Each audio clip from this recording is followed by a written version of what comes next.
Hi everybody, Elliot here, Lazy Dogs Records, and I'm gonna do the contest entry for Mike Guitar Player '07, who just surpassed 300 subscriptions to his channel, and real excited for him. Mike's a great guy. If you're watching my channel, you probably already subscribed to Mike's channel, but if you're not, I'll put a link down below to Mike's channel and his contest, and maybe you'll subscribe to his channel and enter his contest. I think it'd be great. Mike's one of our young members, and I just got through watching the Young Bloods do they did a live when I watched it after it had been posted, recorded and posted, with 5 of the Young Bloods in the vinyl community, and that was real enjoyable. Touched on a lot of interesting information and highlighted a lot of best of albums, and it actually got me through to figuring out what to do for question number 3 in Mike's contest, because they keyed a memory for me. So I appreciate that. You know, when you get a little old, you got to have things to, to key your memory. And Emma actually keyed my memory. So I appreciate that, Emma. You'll see what I'm talking about here in just a second. First of all, I always like to talk about what's playing in the background. This is one on the video I did with Mazzy recently. We talked about Jimmy Rogers and Lefty for Sale, and how one was influenced by the other, and they in turn influenced others. This is the album, one of the albums we showed. Lefty Frizzell sings the songs of Jimmy Rogers, and just a really good album, clean to it. Very pleased with the sound of this one. This is historic country music reissues on I think it's on Columbia, but I'm not sure. I can't tell right now. Okay. Anyway, there were 3 prompts from Mike. First, he wanted us to show what we figure is probably our most played album. And my most played album is probably this one, because I've had this since it came out around 1976 or so. Let's see. Yep, 1976. I think I got it pretty much as soon as it came out. John Hartford, and this is Mark Twain. Mark Twain, besides being the pen name for one of our great American writers, was also a terminology used on riverboats. And so he just changed the word Twain to Twang. Mark Twain. John Hartford, one of the great American treasures. There's a picture of John here. Now, what he would do when he played live, a lot of the times, he would tour by himself, and oftentimes. And that's the setting I saw him in, probably a half dozen times over the years. Bluegrass festivals and clubs and things like that. He played the violin, the fiddle, the banjo, played the guitar sometimes. I don't really ever really remember seeing him play the guitar, to be honest with you, but I'm sure he did. Mainly the violin and the fiddle. And he would have a little platform, maybe 3 by 3 or something like that platform. Plywood on the top, just maybe it sat, 6 inches off the ground, and he stood on that, and he had it mic'd had it mic'd under the plywood platform, and he provided his own percussion by tapping out the beat as he played. And that's what this album is basically, is just him. It is not basically, there are no other musicians on here. This is just him. Lots of cool drawings of riverboats, things like that. And he does Skipping into Mississippi Do. It's like they just, turned on the recorder in the studio and went with it. Skipping into Mississippi Do, Long Hot Summer Days, Let 'Em Go On Mama, funny one, Don't Leave Your Records in the Sun, where he makes lots of noises and stuff like Raiders, record skipping and things like that. Tater Tate and Alan Mundy. Side two's got my favorite song on this album called The Julie Bell Swain, about a riverboat. It's a woman's live boat. Little Cabin Home on the Hill, which he adapts, in a humorous way. Austin Minor Symphony. The Lowest Pair, which is a variation on the Lord's Prayer, and Trying to Do Something to Get Your Attention. Just a really good album. This, like I said, whenever I've said before, if my name is on a little piece of sticker right down here, that means I had this back in the 1970s and early 80s. I always put one of those on the records. So I've had this album for, 45 years, 44 years. And I've got a CD copy, so it goes in the car. Often gets played in the car, so that's what gets played a whole lot for me. Okay, number two, the second prompt was the first record you got. Now, the first record I got, I can't, as Mike said, you might not remember exactly what the first record. When I'm saying record, I'm thinking LPs, because I had 45s before that. My brother and I had the Monkees, Johnny Cash, Glenn Campbell, all kinds of little things like that. But as far as the first album that I bought with my own money, I don't know exactly what the first one was, but I know what the first cluster of 4 or 5 were. One of them was an early Santana record, the one with the Caravan,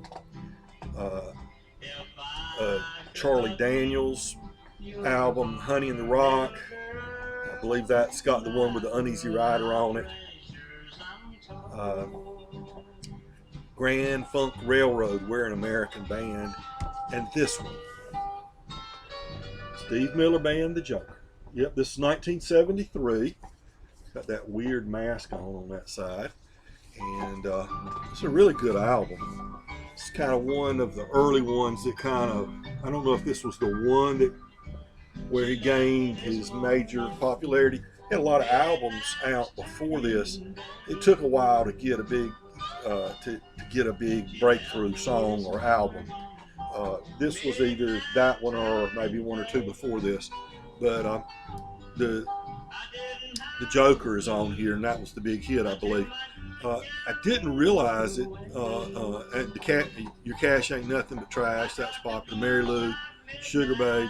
But this has got a version of Robert Johnson's Come On In My Kitchen. So I was listening to that, and that's 1973. I would be 13 or 14 years old. No, I'd be 14. I wouldn't be 13. I'd be 14 when this came out, and this was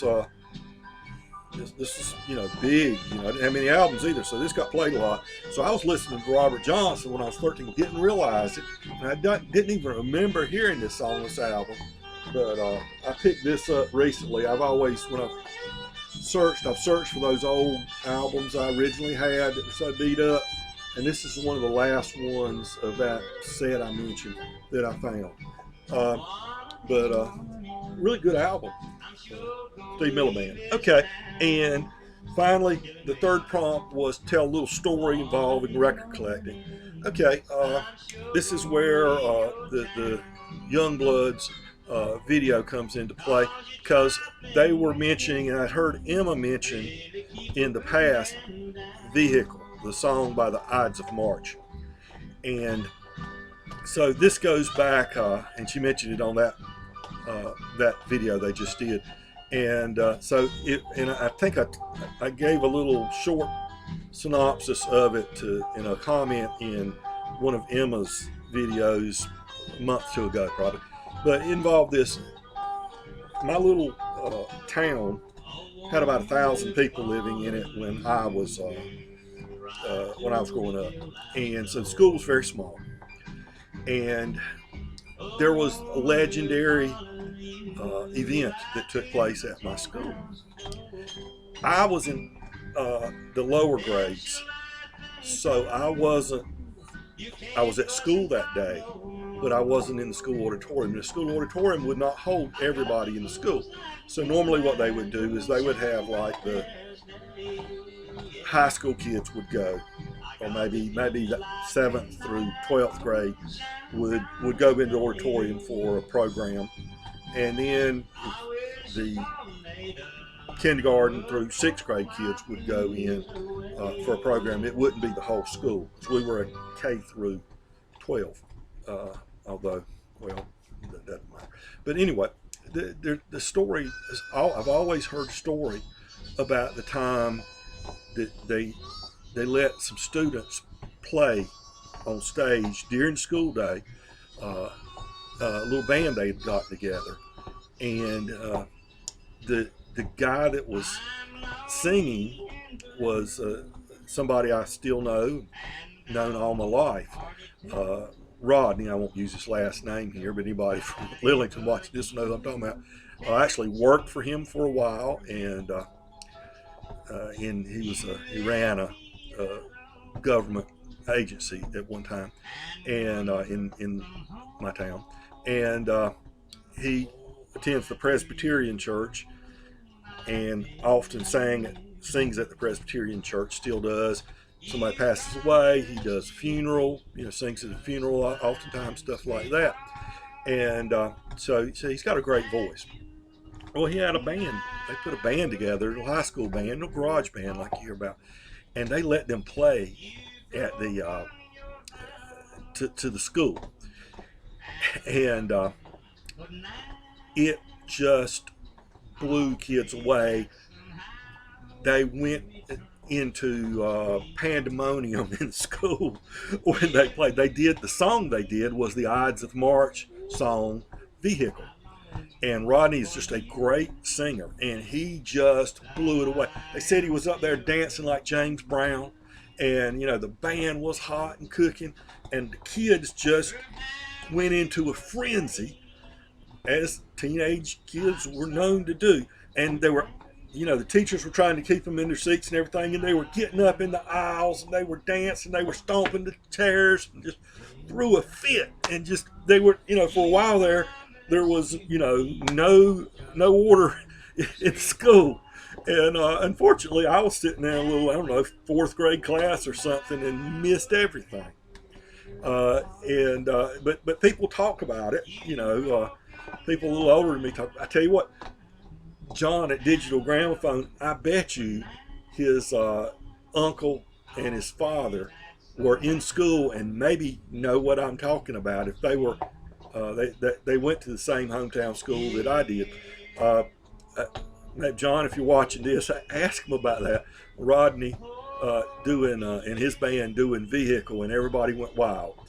But over the years, you know how it builds up, and you get different variations on the story. Recently, my friend Keith called me up, and he said, "Hey, you remember?" And we, rehashed what we knew. His brother was older, and his brother and sister were in what's it? And he said, "I know what song they were playing." That's how I found out it was a Vehicle from the Ides of March.